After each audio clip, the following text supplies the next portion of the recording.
Olá, senhores, olá, senhoritas, muito bem-vindos, muito bem-vindas a mais uma videoaula aqui no canal, dessa vez iniciando os nossos estudos sobre antropologia. Aí você fala, mas eu não tenho antropologia no ensino médio.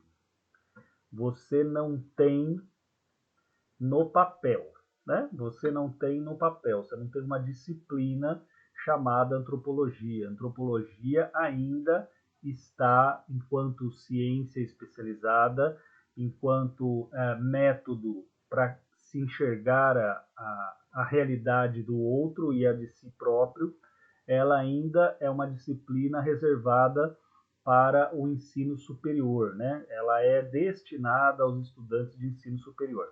Porém, eu já devo ter falado isso aqui em outras aulas, quando nós estudamos sociologia no ensino médio, esse sociologia, se vocês tiverem um bom material, né, se vocês tiverem um bom professor, vocês irão perceber que não são só conteúdos essencialmente de sociologia que vocês estudam ou estudaram. São, na verdade, um conteúdo de ciências sociais. Inclusive, até onde eu sei, posso estar enganado, né? Faz muito tempo que foi em 2001 que eu fui para a UFSCar e até hoje, pelo menos é essa a informação que eu tenho, não existe especificamente um curso superior que trate exclusivamente da antropologia.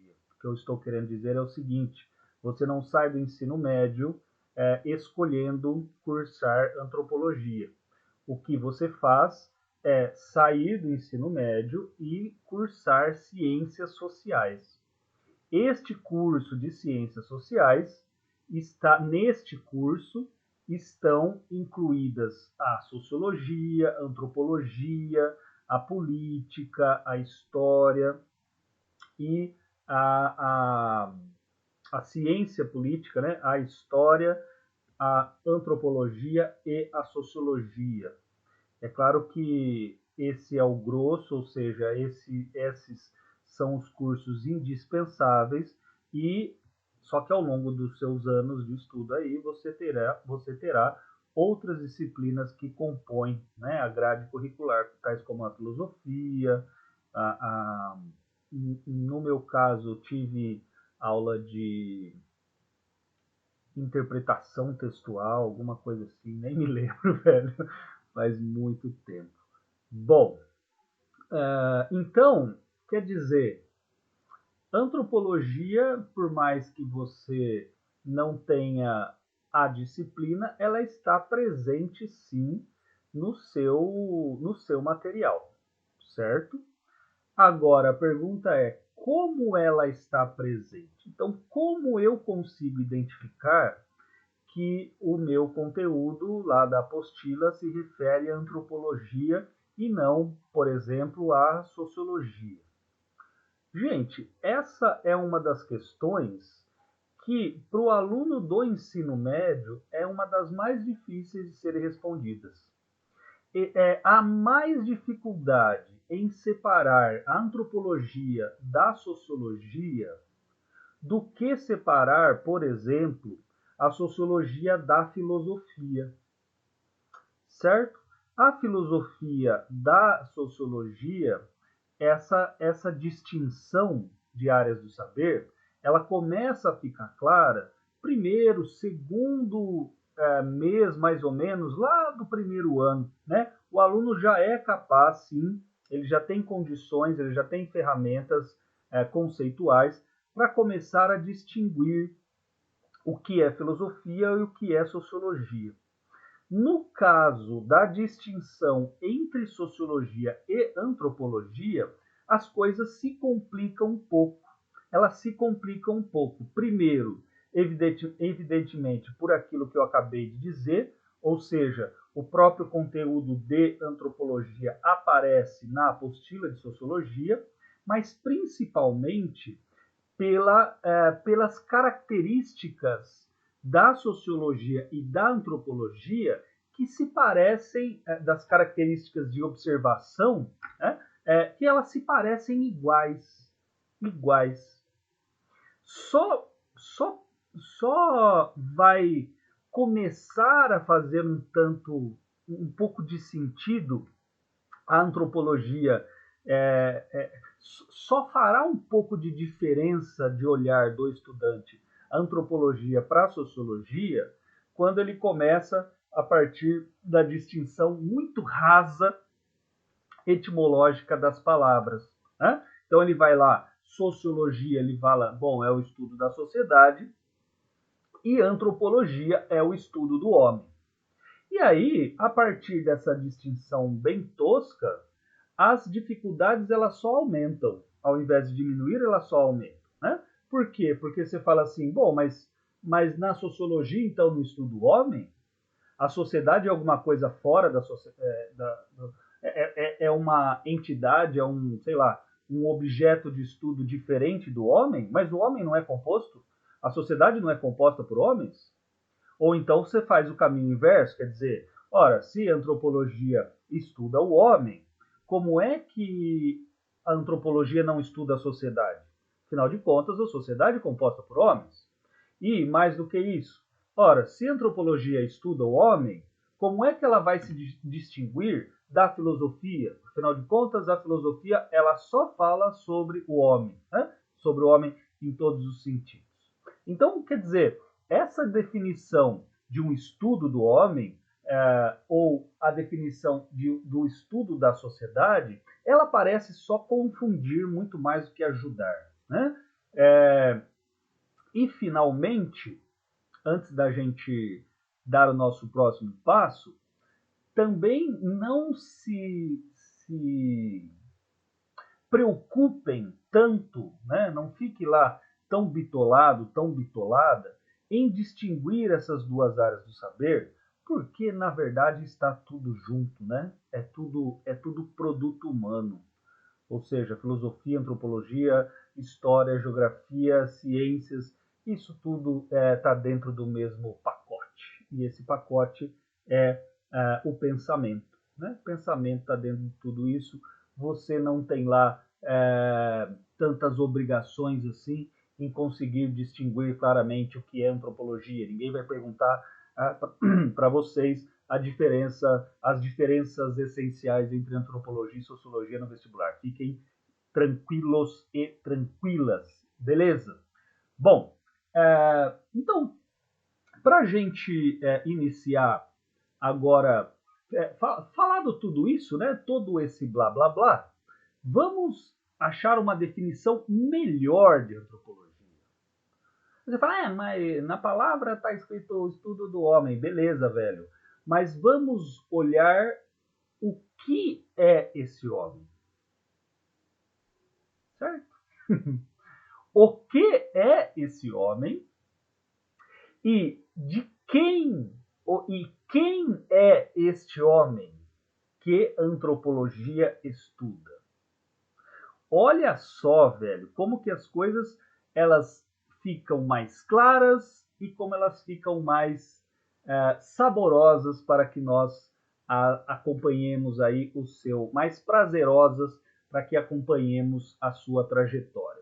Ou seja, quando se coloca a antropologia como um estudo do homem, é importante termos em mente que esse homem do qual fala a antropologia, ele não é um homem, ele não é um homem que faz parte do universo do observador. Vejamos se isso fica mais claro em outras palavras. Aquele que estuda o homem, coloquemos ainda que de maneira bem forçada, vamos pensar assim. Quem faz antropologia? O antropólogo, certo? Esse antropólogo, ou melhor, o antropólogo, ele olha sobre o homem, só que esse homem, olhado pelo antropólogo, não faz parte do seu universo social, não faz parte da sua realidade.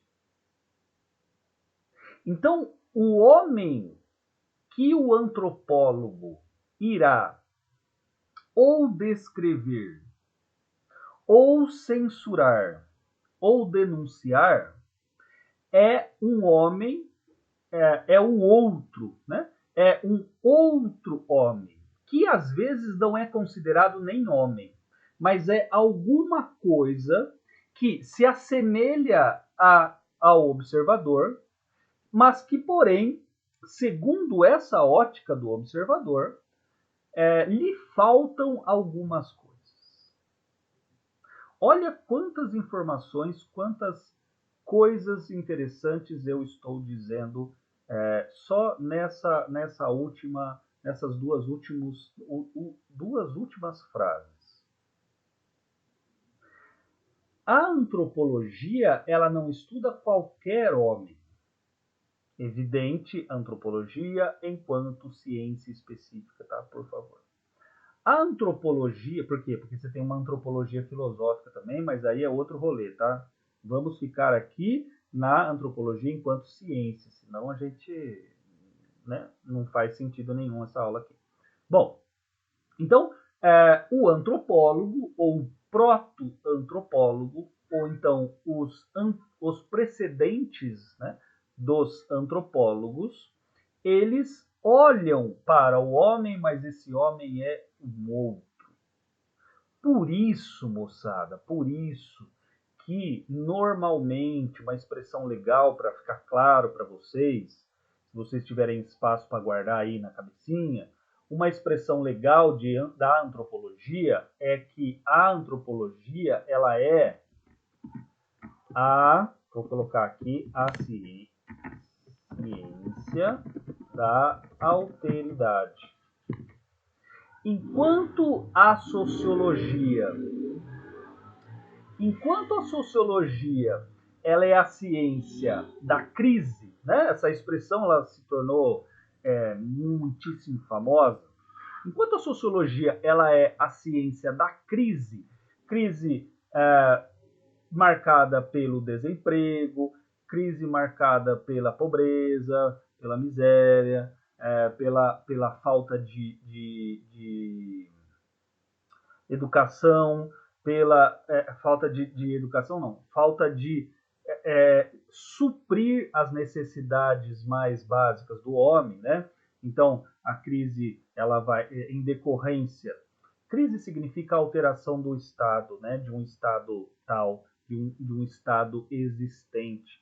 Então, significa uma alteração do estado existente. Então, essa crise motivada lá pela Revolução Industrial e pela Revolução Francesa marcaram o início da sociologia, né? Aí a gente falou isso à exaustão, né? Falamos sobre a sociologia à exaustão.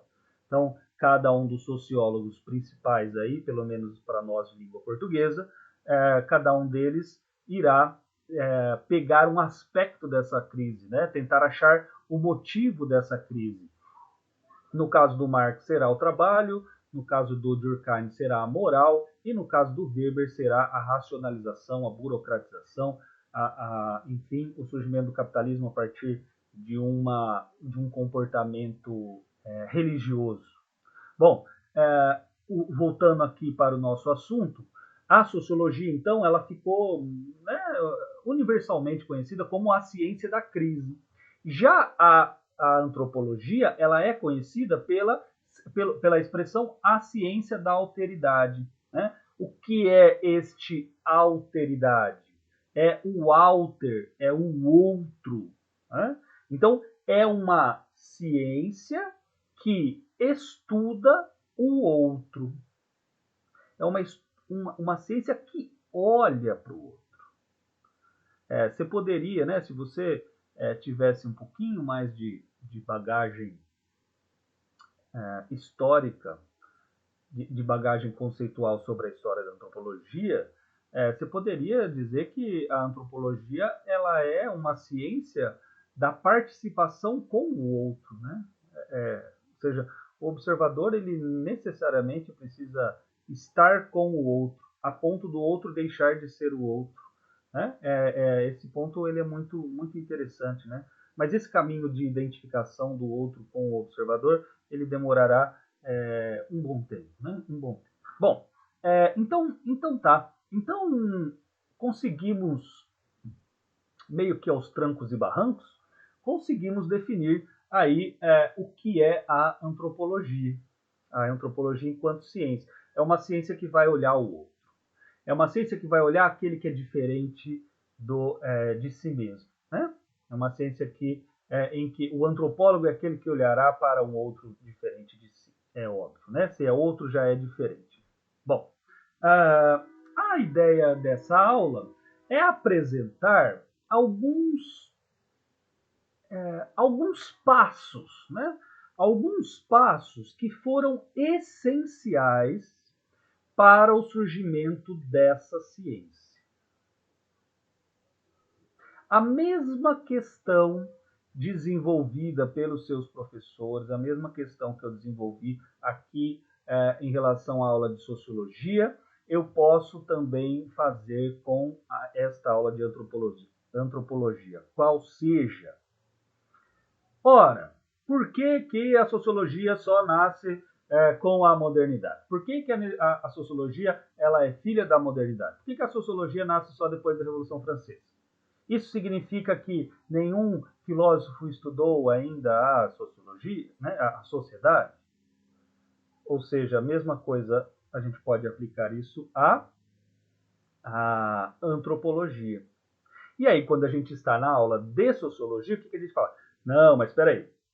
Houve todo um processo, uma mudança de pensamento que possibilitou o surgimento da sociologia. Então, o estudo ou as reflexões que os filósofos faziam antes da Revolução Francesa eram reflexões que podem ser chamadas de, no máximo, filosofia social, mas que não tratam e que consequentemente não tratam a sociedade enquanto objeto de estudo, enquanto objeto próprio do estudo e um objeto particular. E quando a gente fala em objeto, quando a gente fala em ciência, nós estamos falando em um método.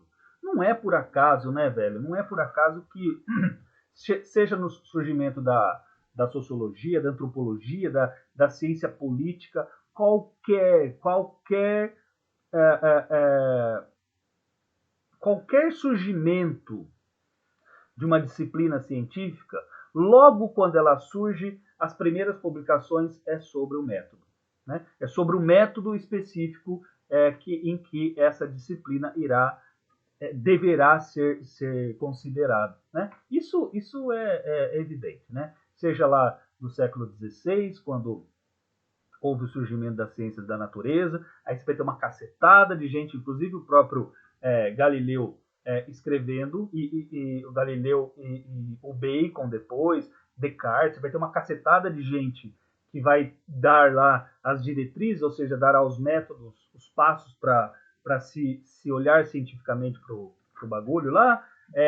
Você vai ter o Maquiavel também com o príncipe serve para a mesma coisa, quer dizer, existe um método específico, existe lá um modo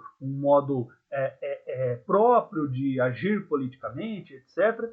Isso é sempre assim, né? Isso é sempre assim. A cidade antiga do Boas também, no caso da antropologia, o texto será a sociedade antiga do Boas, né?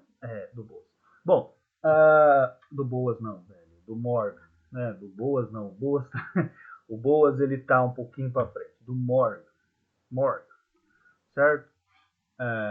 Bom, então, então, o que é essa aula? Essa aula ela servirá para que nós consigamos trilhar o processo, o caminho intelectual que levou ao surgimento da antropologia enquanto ciência. Então, eu dividi aqui, né, o contexto intelectual de formação, eu dividi aqui né? Dividir porcamente, né? Idade clássica, Idade Média e a modernidade. Ou então, se você quiser colocar a Idade Moderna também, tanto faz. Bom, né, levando, tendo como base, tendo como já assegurado que a sociologia, que a antropologia olha para o outro, nós faremos aqui na Idade Clássica, na Idade Média e na Modernidade, nós faremos então esse processo, como eu disse, em que irá mostrar uma proto-antropologia, ou então uma antropologia, coloquemos assim, filosófica, né? Uma antropologia que não é científica. É aí que eu quero chegar, né? Essa ideia que eu quero passar para vocês. Bom, no caso, então, da Idade Clássica, essa Idade Clássica, o que é? A Idade Clássica é Grécia. Mormente Grécia. Podemos incluir Roma, claro, evidente.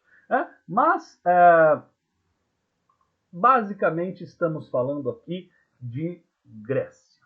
Bom, nós podemos colocar como exemplo aqui, né, da Idade Clássica, nós podemos colocar o senhor Heródoto. Heródoto, certeza absoluta, lá no 6º ano, lá no 1º ano do ensino médio, professor de história falou assim para vocês, Heródoto, o fundador da história. A Guerra dos Persas é o livro mais famoso aí do Heródoto. Heródoto era um sujeito que tinha muita grana. Heródoto passou a maior parte da sua vida viajando e descrevendo. Heródoto de Halicarnasso, acho que é isso, velho. Halicarnasso é a cidade-estado, né? Evidente. Não vou nem procurar. Se não for também, não tem problema. Né? Só trocou o lugar de origem. Só não tem problema nenhum. É Heródoto, velho. Heródoto, né? Heródoto de Halicarnasso, acho que é isso aí mesmo. Heródoto de Halicarnasso, então, ele é esse. Por que ele é considerado o fundador da história? Porque ele, como um bom viajante, muito interessado com uma sensibilidade muito grande para descrever aquilo que lhe é diferente. É evidente que essa sensibilidade ela é motivada por uma curiosidade, né? Então, o que tem Heródoto, né? Por que eu coloquei Heródoto aí? Porque o Heródoto lá nas guerras persas, ele vai descrever povos que se organizam, povos que vivem de uma maneira muito diferente daquela em que ele, Heródoto, está acostumado. Veja, se não é uma proto-antropologia. Né? Só que, né, então vejamos o seguinte, vocês sabem de todas as características lá das cidades-estados, vocês sabem o que significa ser um grego, né? Então, vocês sabem, inclusive, a ideia de que cada cidade-estado ela tem uma constituição particular. Isso significa que não necessariamente uma outra cidade-estado, uma cidade-estado diferente da sua, tenha que ter as mesmas condições, as mesmas organizações, isso não é necessário. O que faz de um grego ser grego é a religião e e a língua, né? O território e a língua. Isso faz o grego ser grego. A religião, o território específico e a língua. Qualquer coisa que não tenha essas 3 características, são consideradas pessoas bárbaras, ou seja, aquelas que estão fora fora do universo grego. Fora do universo grego. E, mano, se você manja de filosofia, você sabe que a ideia do universo grego ela é de uma importância gigantesca. Eu não voltarei, eu não falarei sobre isso aqui, mas né, procure se informar sobre isso.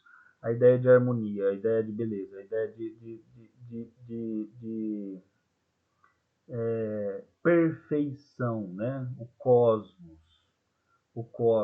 Então, no caso do Heródoto, o Heródoto ele vai, além dele inaugurar essa visão antropológica, ele já irá apresentar o problema da antropologia. O problema da antropologia.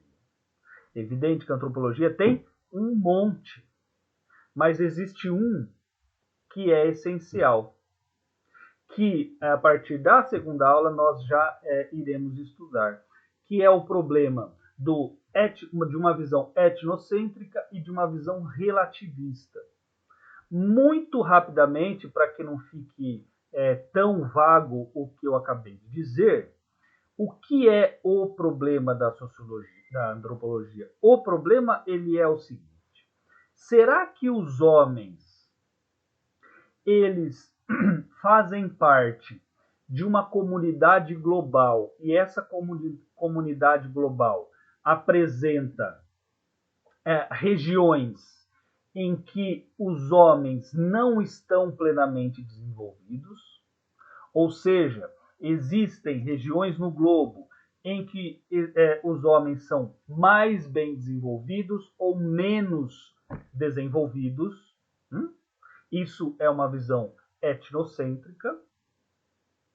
Ou os homens, ao contrário, cada uma dessas organizações, que nós chamaremos ou de cultura na antropologia, ou de sociedade na sociologia, ou cada um dos povos tem a sua própria cultura e não há como nós pensarmos num certo progresso, num certo avanço, num certo desenvolvimento humano retilíneo, né? Retilíneo. Esse é o grande problema da antropologia e é um problema levantado já por Heródoto. Então, no caso do Heródoto, ele terá uma dupla visão. Na primeira visão, ele apresentará a visão de duas maneiras. Então, ou ele criticará o comportamento do bárbaro, ou ele criticará o comportamento do outro. Essa visão, além de ser uma visão etnocêntrica, é também chamada de uma visão normativa. O que significa isso? Significa que aquele que olha, ele dá as normas que devem ser, as normas seriam as leis, né? Ele dá as normas, ele dá os pressupostos para que deverão ser considerados na sua visão, né? Na sua observação. Então, ou ela será normativa, ou ela será etnocêntrica, falando, nossa, esses caras aí, velho, esses caras aí, eles ficam, sei lá, caga fora de casa. Né? Eu falei cagar fora de casa porque eu lembrei do Sócrates. Os egípcios eles tinham, né? Eles tinham banheiros privados mesmo. Os egípcios, né, na casinha lá, você tinha um lugar para você fazer o cocô, o xixi, né? Você tinha fossa particular e papapá. E os gregos eles não tinham isso. Os atenienses, velho, né? Os atenienses eles não tinham isso. E o Sócrates ele vai criticar, olha que louco, né? O Sócrates ele vai criticar esse comportamento egípcio num dos diálogos do Platão que me fugiu agora, né? Ele vai falar, onde já se viu, mano, os caras, né, caga dentro de casa. Que porquice, cagar dentro de casa, fica aquele fedor. E aí os gregos, né, atenienses, mano, a gente tá falando do século V, cara, antes de Cristo. E aí, né, que absurdo, a gente caga fora. Aí você sai na rua, fica aquele fedor, né? Aquele cheiro bom. Então, mas, enfim. Então, no caso do Heródoto, o Heródoto ele fará esta crítica, né? Ele olhará de modo normativo, quer dizer, o seu é pior do que o meu, ou ele terá uma visão mais compreensível, uma visão menos etnocêntrica, uma visão menos normativa, que nós chamamos de uma visão descritiva. Ou seja, nessa visão, vou colocar, né? Porque está falando. Heródoto, então, terá a visão, ou ela será normativa, no caso, etnocêntrica,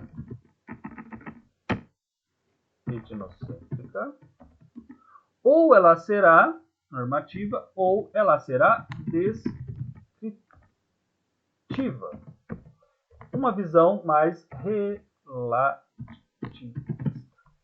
Uma visão mais relativista.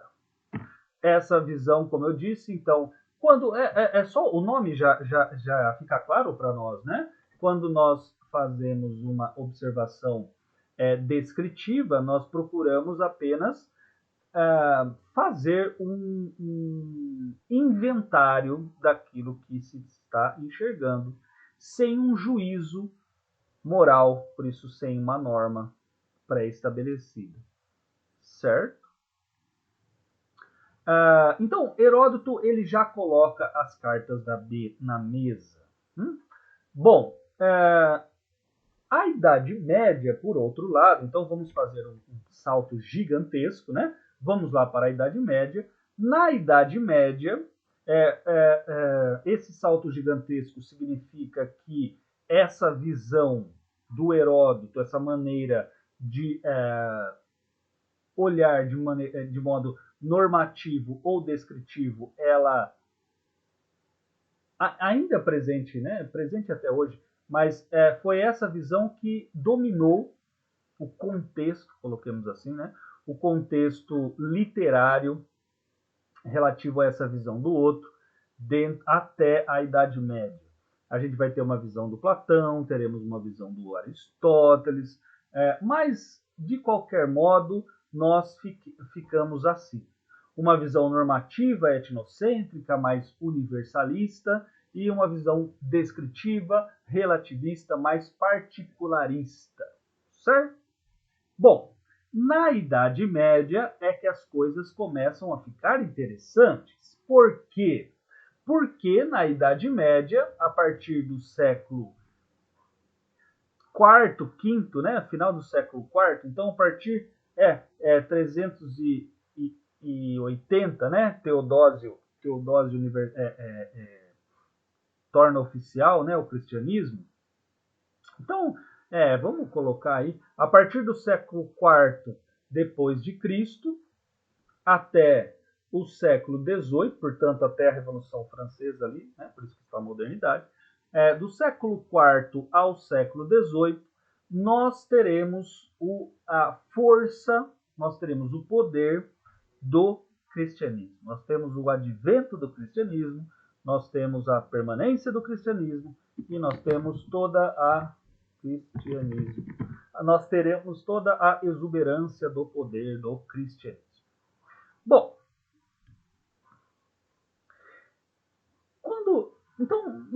então olha, nós temos do século IV depois de Cristo até o século XVIII depois de Cristo. É muito tempo, certo? São 22 mil anos. São 2.200 anos. 2.200 anos são 22 séculos em que... 22 séculos? Não, mano. 14. Cacete. 14 séculos, 1.400 anos, em que permanece uma certa visão sobre esse outro. Certo? Só que, no meio deste longo período, você teve um momento de estremecimento das convicções cristãs sobre o homem. Onde eu estou querendo chegar? Então, vejamos, até o século XV, portanto, até o final da Idade Média, ou na Baixa Idade Média, nós vivemos de acordo com um pensamento universalista, né? Então, o cristianismo, ele estipula o universalismo, né? Ele estabelece uma visão universalista. Essa visão, muito cuidado com essa visão universalista, por isso que eu não coloquei ali na normativa, no etnocentro. Essa visão universalista, ela é a seguinte: Deus fez todos os homens. O universal está aonde? O universal está. O homem, ele é fruto de Deus. Só que quando Deus criou o homem,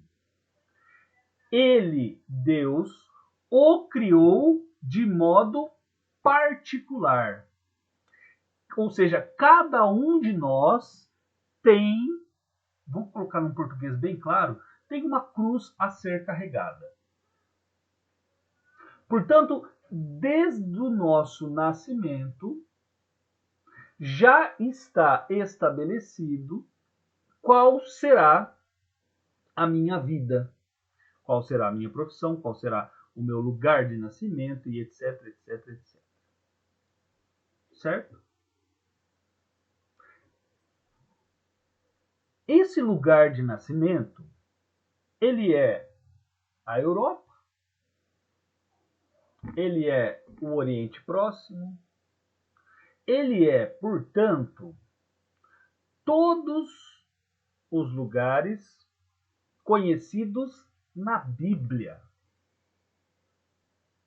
Então, o homem, ele, por mais que ele tenha diversas formas de apresentação, por mais que os homens, ao se reunirem, se apresentem de modos distintos, então você tem uma cultura romana, você tem uma cultura francesa, você tem uma cultura...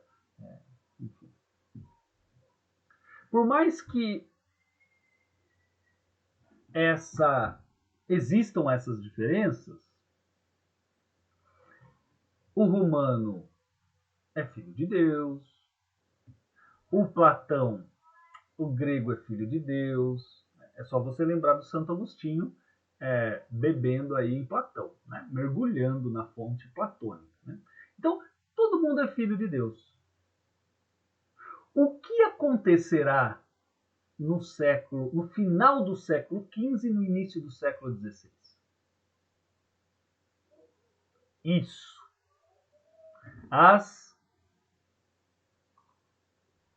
Vou colocar aqui, como costuma se aparecer, as grandes navegações. Velho do céu, aí o bagulho fica louco. O que as grandes navegações têm de rico e de problemático para o pensamento antropológico? As grandes navegações, definindo de uma maneira muito rápida,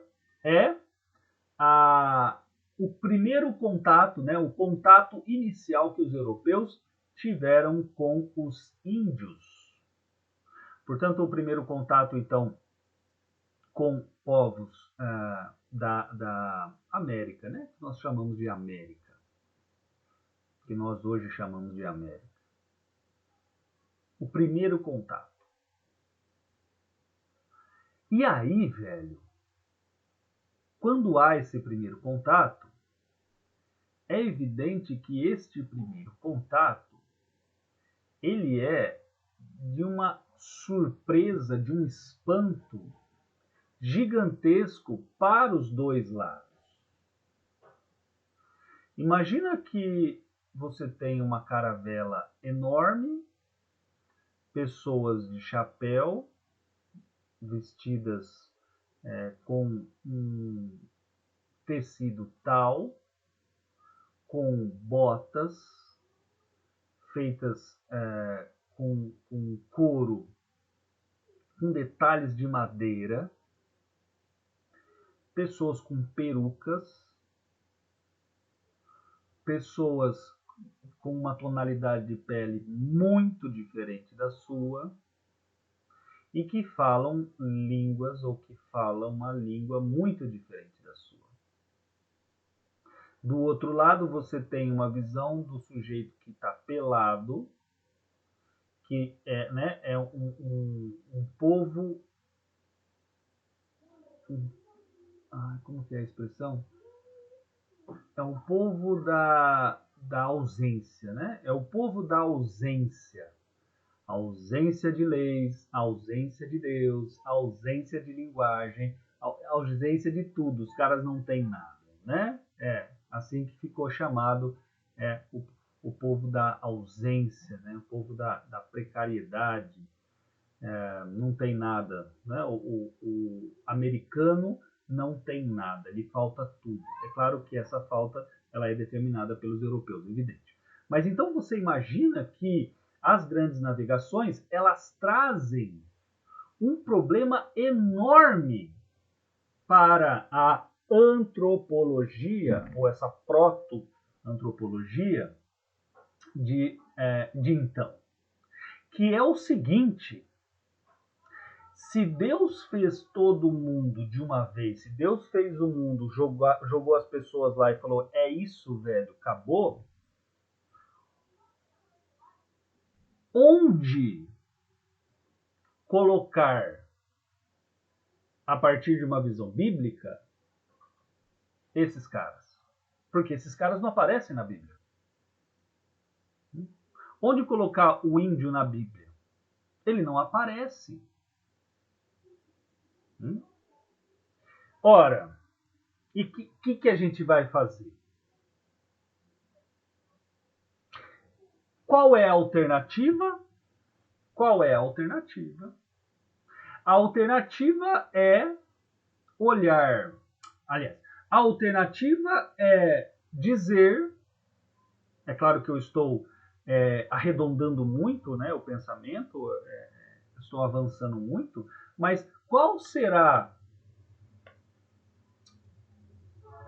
a alternativa? Qual será a saída dessas pessoas que se depararam com este problema? Pressupor uma pré-história humana. Então veja só, Deus continuou fazendo as pessoas. Deus continuou fazendo os homens. Esses caras que nós estamos vendo aqui, eles não são organizados de maneira humana. Eles serão bárbaros ou, piores ainda, eles serão selvagens. Então, a Bíblia não trata do ser humano da pré-história. Ela não fala da pré-história. Ela fala da história. Ela fala do homem enquanto ser civilizado.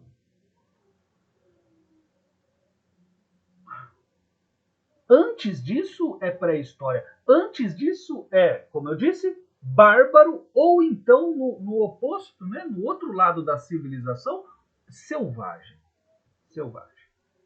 Essa é a maneira que as pessoas irão achar para resolver o problema.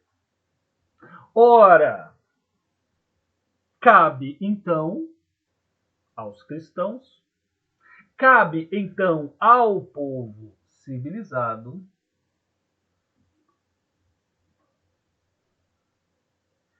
catequizar, educar aqueles que são selvagens e aqueles que são bárbaros. Em outras palavras, em resumo, para fechar essa aula, porque senão vai ficar muito grande se eu falar sobre a modernidade, então, para fechar, os europeus, eles devem, por questões religiosas, por princípios religiosos, os cristãos, eles devem trazer a história ao inculto. A história, aqueles que são selvagens e aqueles que são bárbaros. Certo, gente? Bom, então, para não nos estendermos muito na aula, 45 minutos está mais do que suficiente. Nós terminamos aqui. Na nossa segunda aula, nós falaremos sobre a modernidade. Olha, parece até que eu combinei, mas eu não tinha combinado isso na minha cabeça. A ideia era falar sobre os três mesmo. Mas eu estou falando que ficou até melhor, né? Ficou até melhor que a modernidade não tenha sido falada. Por quê? Porque aí na próxima aula nós falaremos sobre a importância intelectual da modernidade e aí a gente já vai direto para os primeiros antropólogos. Este sim tratado olhando para o outro de maneira científica. Embora vocês verão que essa cientificidade presumida, ela é um puta preconceito, né? Ela é revestida de um puta de um preconceito. Beleza, moçada? Então é isso. Um beijo. Ficamos por aqui. Muito obrigado pela companhia de vocês. Até a próxima. Valeu. Até mais. Beijo. Benção. Tchau.